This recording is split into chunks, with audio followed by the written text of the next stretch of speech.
قیامت کے دن کو مانتا ہوں، کون مجھے کہہ سکتا ہے میں مسلمان نہیں ہوں؟ یہ جو کافر پاکستان کے اندر موجود ہیں، یہ کافر ان کی اپنی نریشن جو ہے وہ لوگوں کو پیش کر کے تو پوائنٹس لینا چاہتے ہیں جو کہ پڑھے لکھے لوگ نہیں مانتے. صرف پڑھے لکھے لوگ نہیں مانتے، باقی جنگلی جو ہے ان کو کچھ بھی آپ سمجھا دیں. کوئی کافر نہیں ہوتا جو انسان خود کہتا ہے میں مسلمان ہوں. میں آپ کو چھوٹا سا واقعہ 1 منٹ کا دیکھیں، وہ کہتے ہیں کہ ایک بہت بڑا واقعہ ہے کہ جنگ میں نبی صلی اللہ علیہ وسلم بیٹھے تھے تو ایک پڑاؤ لگا کے تھے، ایک بندہ آیا گوشت بیچنے کے لیے. تو لوگوں نے صحابہ نے کہا جی کہ ہم گوشت لینا چاہتے ہیں. نبی صلی اللہ علیہ وسلم بولا کہ آپ اجازت دیں تو اس سے گوشت ہم خرید لیں اپنی یہ فوج کے لیے، اور تو ہم اس سے یہ بھی پوچھیں کہ حلال ہے یا حرام ہے. تو نبی صلی اللہ علیہ وسلم بتایا گیا کہ وہ کہتا ہے کہ حلال ہے. تو ایک نبی ہو کے جس کے ساتھ غیرت اللہ کا کنیکشن ہوتا ہے، اس نے بولا اگر یہ شخص کہتا ہے کہ حلال ہے تو میں اس کو حلال مانتا ہوں، کیونکہ یہ شخص خود کہہ رہا ہے حلال ہے. آپ دیکھیں یہ کتنی بڑی بات ہے. تو یہاں پہ جو ہمارے پاکستان کے اندر کافر پونا چل رہا ہے، دوسروں کو تو کافر تو کافر تو کافر، حقیقت میں یہ خود کافر ہوتے ہیں. بس اس کو میں ادھر ہی ختم کرتا ہوں. ابھی دیکھیں مبارک صاحب آج یہ ہے کہ جب پاکستان کے اندر آئین کو کوئی نہیں مان رہا، جو لکھا گیا اس کو کوئی نہیں مان رہا، نہ جج مان رہے ہیں، نہ آپ کی آرمی مان رہی ہے، نہ آپ کے ادارے مان رہے ہیں، نہ آپ کے سیاستدان جو دنیا کے کرپٹ ترین جو لوگ ہیں وہ آج حکومت میں. پہلے بھی یہی تھے، پھر ان کو بلا لیا. کس نے بھیجا ہے؟ ایک آدمی ریٹائر ہو جاتا ہے، اس کو دوبارہ چیف آف آرمی، اس کو آرمی چیف آف آرمی صاحب بنایا جاتا ہے. اس کے پیچھے کتنے قابل ترین لوگوں نے کتنی دفعہ ریزائن دیے، جو بھی ایکسٹینشن لیتے رہے، قابل ترین جنرلوں کو ریزائن دینا پڑا. کیوں؟ وہ پاکستان کے جنرل نہیں تھے، لیکن قابل ترین لوگوں کو آنے نہیں دیا جاتا. یہ پاکستان کی ہسٹری ہے، اور یہی وجہ ہے کہ آپ کا ملک آج تک 2 قدم آگے نہیں گیا. ہمیشہ 10 قدم پیچھے جاتا رہا، لیکن 2 قدم آگے نہیں گیا. اس کی یہاں بددیانت قیادت، بددیانت لوگوں کو بڑے بڑے عہدے دینا، اور بددیانت لوگ جو رشوت پیسہ حرام کا کمایا ہوا پارلیمنٹ میں آنا، بددیانت لوگ جو ہے وہ صدر وزیر اعظم کا بنانا، منسٹر بننا، آپ کے سامنے کی بات ہے. تو پھر آپ کا پاکستان نہ چلا ہے نہ چلے گا. سر یہ بتائیے کہ فضل الرحمان گولڈن جوبلی منا رہا ہے، آپ سمجھ رہی ہیں کہ پاکستان کی پارلیمنٹ نے کوئی ایسا فیصلہ کیا کہ لوگوں کو کہا کہ آپ مسلمان نہیں ہیں، اس سے کوئی پاکستان کو فائدہ پہنچا ہو؟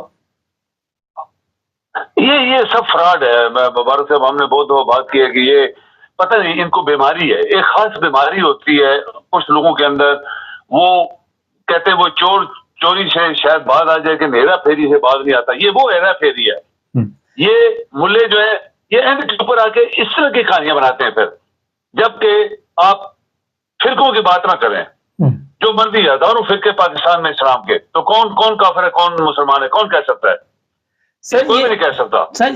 ہاں تو جی یہ فضل الرحمان جو سیاست کی طرف اس نے باتیں کی ہیں، ہم اس کو تھوڑا مان رہے تھے کہ چلو جی شاید یہ سنبھل گیا ہے تو یہ بھی سچی باتیں کرنا شروع ہو گیا ہے. عمران کو کہتا ہے یہ سچا ہے، یہ غدار نہیں ہے، یہ عمران ہی سچا تھا، یہ سب فراڈی لوگ ہیں، بددیانت لوگ ہیں. تو اس کے اوپر چلنا. نئے الیکشن کل اس نے بولا کرواؤ، ٹھیک ہے کرواؤ، نئے الیکشن ہونے چاہیے. الیکشن کمشنر بددیانت شخص ہے، بہت بڑا بددیانت ہے. اس کے اوپر تو ہم تو پہلے کہہ رہے ہیں اس کو پھانسی دو، اور بھی بہت سارے لوگوں کو پھانسی دو جو پاکستان کا پیسہ کھا گئے، چلنے نہیں دے رہے. تو یہ فضل الرحمان جو ہے یہ بھٹکتا ہے جب تو ایسی حرکتیں کرتا ہے، لیکن اگر یہ اپنی لائن کے اوپر سیاست والی لائن کے اوپر چلے، صحیح دیانتداری سے باتیں کرے، تو بہت سارے لوگ شاید اس کو سپورٹ کریں گے. سر یہ بتائیے کہ میں دیکھ رہا تھا کہ انگلینڈ میں انہوں نے بتایا کہ جو سرکاری گاڑیاں ہیں وہ پتہ نہیں 100 ہے کہ تھوڑی کم زیادہ ہے. ہمارے اسلام آباد میں بتایا جا رہا پتہ نہیں کتنے ہزار سرکاری گاڑیاں ہیں، اس کا تمام جو خرچہ ہے وہ ٹیکس سے دیا جاتا ہے. کیا ہو رہا ہے؟ سرکار کیا کر رہی ہے وہاں پہ ان سرکاری گاڑیوں کے ذریعے؟ مبارک صاحب آپ حیران ہوں گے کہ پاکستان ایک ایسا ملک ہے جس میں کوئی کسی کو پوچھتا نہیں ہے. حیرانگی کی یہ بات ہے کہ ایک پارٹی کا لیڈر جو کسی پارٹی کا لیڈر ہے، آپ ایک کسی پارٹی بناتے ہیں اس کے لیڈر بن جاتے ہیں، آپ کو گاڑیاں مفت، آپ کو پولیس مفت، آپ کے گھر بار مفت، آپ کے سب لوٹ رہے ہیں پاکستان کو. پاکستان ویسے کنگال تو نہیں ہوا نا.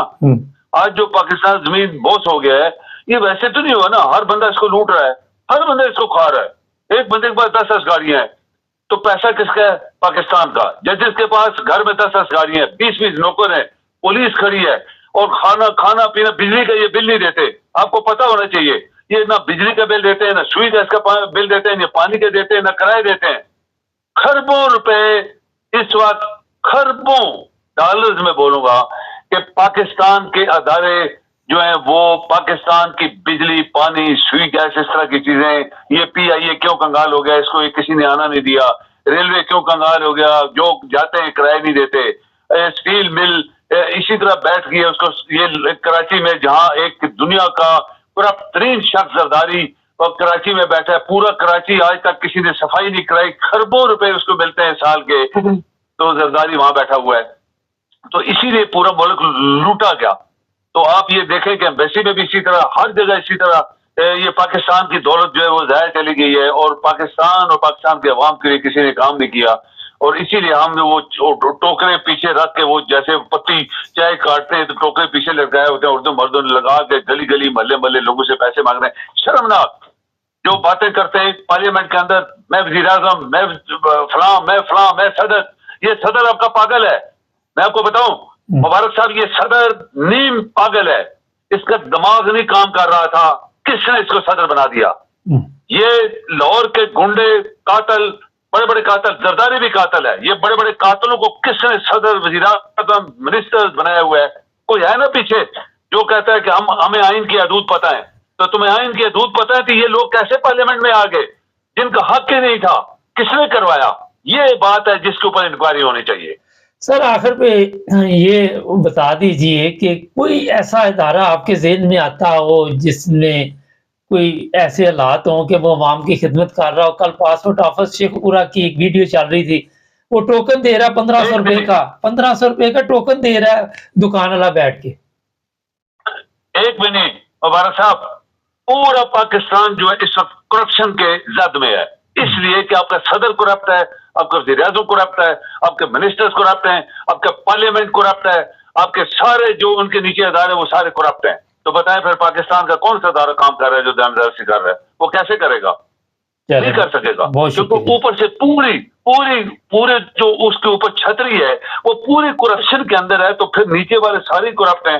ایک بھی ادارہ نہیں ہے پاکستان کا. اچھا سر، ایک سوال میرے ذہن میں آیا، بڑا اہم تھا، کہ جو بشرا بی بی ہے اس کی بیٹی میدان میں آ گئی ہے. وہ قرآن پاک لے کے سوشل میڈیا پہ بیٹھی ہوئی ہے کہ میری والدہ نے عدت کے دن پورے کیے تھے اور یہ ان کے اوپر جھوٹا الزام ہے، میرے والد کسی پریشر میں آئے ہوئے ہیں.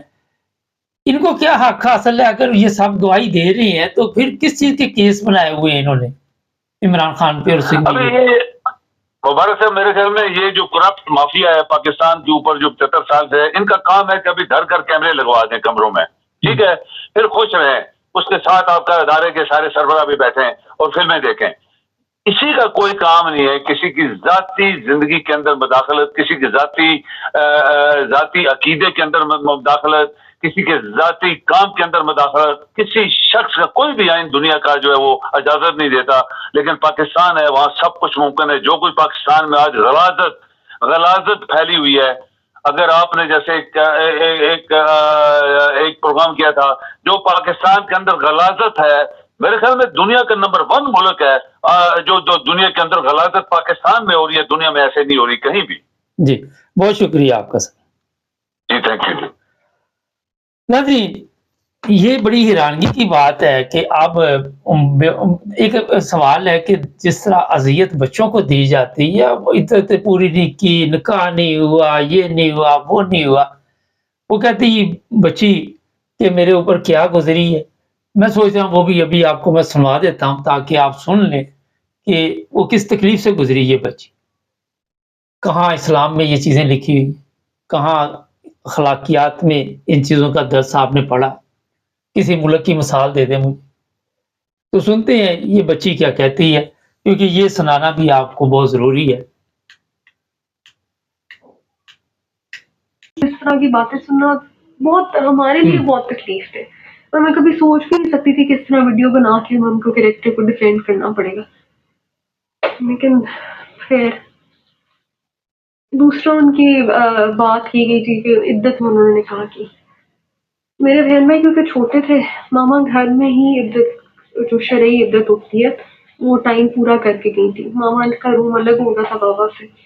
کیونکہ بہن بھائی چھوٹے تھے، شاید ان کو اندازہ نہیں تھا، مجھے میں انڈرسٹینڈ کرتی تھی اس چیز کو. ہوں، تو وہ ٹائم جو عدت کا ہوتا ہے وہ اس گھر میں ہی رہ کے انہوں نے شرعی عدت پوری کی. اس کے بعد وہ نانی کے گھر چلی گئی. نانی کے گھر کافی عرصہ رہنے کے بعد ان کی نادین اب اس کی بیٹی بھی گواہی دے رہی ہے بشرا بی بی کی، اور جس طرح ذاتی زندگی میں میرا خیال ہے مداخلت نہیں کرنی چاہیے، مگر ہمارے کیونکہ اور کوئی کام ہی نہیں ہے، ہمیں اور اس کے علاوہ کوئی راستہ نہیں ملتا، تو یہی ایک راستہ رہ جاتا ہے.